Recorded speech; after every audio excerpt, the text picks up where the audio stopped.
નમસ્કાર, આપ જોઈ રહ્યા છો નેશન પ્લસ ન્યૂઝ. હું છું હિરલ આપની સાથે. સાબરકાંઠાના હિંમતનગર નગરપાલિકા તંત્ર અત્યારે એક્શન મોડમાં જોવા મળી રહ્યું છે.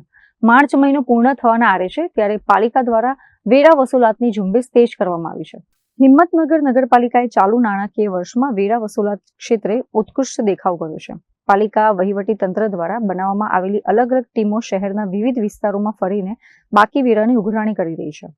અત્યાર સુધીમાં પાલિકાની તિજોરીમાં 13 કરોડથી વધુની રકમ જમા થઈ ચૂકી છે, જેના કારણે હિંમતનગર પાલિકા સમગ્ર જિલ્લામાં પ્રથમ ક્રમે રહી છે. પાલિકાના વહીવટી અધિકારી હેમંત ગુવડના જણાવ્યા અનુસાર હજી પણ જે લોકોનો વેરો બાકી છે તેવા અંદાજે 500 જેટલા બાકીદારોને નોટિસ પાઠવવામાં આવી છે. જો આ બાકીદારો આગામી દિવસોમાં વેરો ભરપાઈ નહીં કરે તો તેમની મિલકતો સીલ કરવા અથવા નળ જોડાણ કાપવા જેવી કડક કાર્યવાહી કરવામાં આવશે. હિંમતનગર નગરપાલિકા દ્વારા ચીફ ઓફિસર શ્રી ઉપેન્દ્રભાઈ ગઢવીના માર્ગદર્શન હેઠળ ટેક્સ વિભાગની ટીમ તથા અન્ય ખાતાના વડા દ્વારા મળેલ સૂચના અને માર્ગદર્શન મુજબ હિંમતનગર નગરપાલિકાના જે બાકીદારો હતા ટેક્સ, એ 500 અરજદારોને નાગરિકોને નોટિસ આપી અને ટેક્સ ભરવા સૂચના આપેલ છે. અથવા એ લોકો ટેક્સ નહીં ભરે તો આગળ કડક કાર્યવાહી કરવામાં આવશે. અને હાલ 13.97 એટલે આશરે 14 કરોડની વસૂલાત હિંમતનગર નગરપાલિકામાં થઈ ગઈ છે.